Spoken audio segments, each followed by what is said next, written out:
श्री स्वामी समर्थ मैत्रिणींनो, यावर्षी श्रावण महिन्यामध्ये खूपच अशा प्रकारचे घडत आहे. म्हणजेच की उपवास कसे पकडावे, बऱ्याच जणांना असा प्रश्न पडला आहे. तुम्ही म्हणाल असे काय घडत आहे? तर बघा, पहिला श्रावण सोमवार त्या दिवशी काय होते तुम्हाला माहीतच आहे. नागपंचमीचा उपवास वगैरे होता. आदल्या दिवशी भावाचा उपवास होता आणि दुसऱ्या दिवशी लगेच श्रावण सोमवार होता. मग बऱ्याच जणांना प्रश्न पडतो, आता काय पकडावं काय नाही. कोणी एकादशी पकडतं, कोणी संकष्टी असते बऱ्याच. आणि या वर्षीची जो श्रावण महिना आहे तो अख्खा 2 उपवास अक्षरशः बरोबर अशा प्रकारे आलेला आहे. म्हणजेच कसं की बघा, पहिला श्रावण सोमवार आणि नागपंचमी बरोबर आलेली आहे. त्याचबरोबर दुसरा जो श्रावण सोमवार आहे आणि त्या दिवशी एकादशी आलेली आहे. बघा, आता बऱ्याच जणांना एकादशी वगैरे असते आणि बऱ्याच जणांना श्रावण सोमवार असतो. मग काय करायचं? श्रावण सोमवार तर कोणी दुपारी सोडतं, कोणी संध्याकाळी सोडतो आणि एकादशी म्हटलं तर दिवसभर उपवासच पकडला जातो. तर त्याचबरोबर सोमवारी देखील, दुसऱ्या सोमवारी देखील सोमवार आणि एकादशी आलेला आहे. तिसऱ्या श्रावण सोमवारी बघू शकतायत की सोमवार आणि चतुर्थी आलेली आहे. तिसऱ्या श्रावण सोमवारी. आता चतुर्थी बऱ्याच जणांना असते, श्रावण सोमवार पण असतो. तर बऱ्याच जणांना प्रश्न पडतो की आता काय खायचं, काय करायचं? कारण अख्खा जो श्रावण महिना असतो त्यामध्ये बरेच जण पूर्ण उपवासच पकडून टाकतात पूर्ण महिना. कारण की पाहू शकताय, चौथा जो श्रावण सोमवार आहे तर त्या दिवशी परत एक एकादशी आलेली आहे. अशा प्रकारे योगायोग 2 अशा तिथी आलेल्या आहेत. अशा प्रकारच्या सर्वांनाच प्रश्न पडलेला आहे की श्रावण सोमवारी नक्की उपवासाचे काय करावे? कारण 2 तिथी या सोबत आल्या आहेत. तर चला, आपण याबद्दलची संपूर्ण माहिती आपण आज व्हिडिओमध्ये पाहणार आहोत. वेळ न घालवता व्हिडिओला लाईक करा, शेअर करा, सबस्क्राईब करा आणि बेल आयकॉन बटन प्रेस करण्यास विसरू नका. चला तर मग बघा, पूर्ण श्रावण महिना हे उपवासाचाच असतो. त्यातली त्यात कोणाला श्रावण सोमवार असतो, कोणाला मंगळवार असतो, कोणाला गुरुवार असतो, कोणाला वैभवलक्ष्मीचे श्रावण सोमवारमधले शुक्रवार पकडतात व कोणाला शनिवार देखील पकडतात, तर कोणाला रविवार असे 4 ते 5 दिवस, जे आपले 8 दिवस असतात त्यातले 4 ते 5 दिवस हे उपवासामध्ये जातात. मग काय करायचे यामध्ये तुम्ही पाहू शकताय. काही उपवास संध्याकाळी सोडतात, काही दुपारी उपवास सोडतात, काही आपल्या आपल्या परंपरेनुसार उपवास सोडत असतात. आता खरं तर उपवासाचा हेतू पाहण्यास गेलो तर बघा, आयुर्वेदानुसार पाहण्यास गेलो तर उपवास करणे म्हणजेच लंघन करणे. आपल्या शरीरातील काही दोष असतात त्याचे निवारण व पचनशक्ती सुधारण्यासाठी आयुर्वेदामध्ये काही उपवास करण्यात सांगतात. आणि केले तर आता श्रावण सोमवारमध्ये बरेच उपवास आलेले आहेत. तर त्यामध्ये कसे करावे, काय करावे? तर पाहू शकतायत, आता आपण काय खावे आणि काय नाही, आयुर्वेदामध्ये तेच मेन महत्त्वाचं सांगितलेलं असतं. परंतु श्रावण महिन्यात काय खावे? तर सर्वात अगोदर पाहण्यास गेलो तर आपल्या शरीरातील पाण्याची पातळी ही कमी होते. कारण उपवास वगैरे पडले, पाणी पित नाहीत आपण जास्त प्रकारे.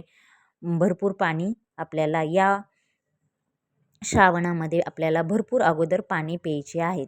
त्याचबरोबर आपल्याला पाणी जास्त गेलं नाही आपल्या शरीरात तर आता हे काय आहे, श्रावणातील उपवास कसे पकडावे त्याबद्दलचीच ही माहिती आहे की आपल्याला पाणी खूप भरपूर प्रमाणात प्यायचे आहेत. कारण की पाणी असं पिता नाही आलं तर तुम्ही ताक पिऊ शकतायत, निंबू सरबत पिऊ शकतायत, नारळ पाणी पिऊ शकतायत. अशा प्रकारचे वेगवेगळ्या प्रकारातून आपण पाणी आपल्या शरीरात गेले पाहिजे. आपण उपवासाला तळलेले पदार्थ, चिप्स, साबुदाणा वडे खायचे नाही. कारण आपल्या आरोग्यदायी उपवास करायचा असेल तर फक्त तळलेलंच खायचं असेल तर नाही, आरोग्यदायी उपवास करायचा असेल तर तळलेले तुम्ही चिप्स, साबुदाणा वडे खायचे नाही. कारण आपल्याला आरोग्यदायी उपवास करायचा असेल तर तुम्ही तळलेले पदार्थ खाऊ नये. का? तर हे सर्व काही आयुर्वेदात सांगितले आहे. तळलेले पदार्थ, मसालेदार पदार्थ टाळावे. त्याचबरोबर मद्यपान, मांसाहार हे देखील टाळायचे आहे.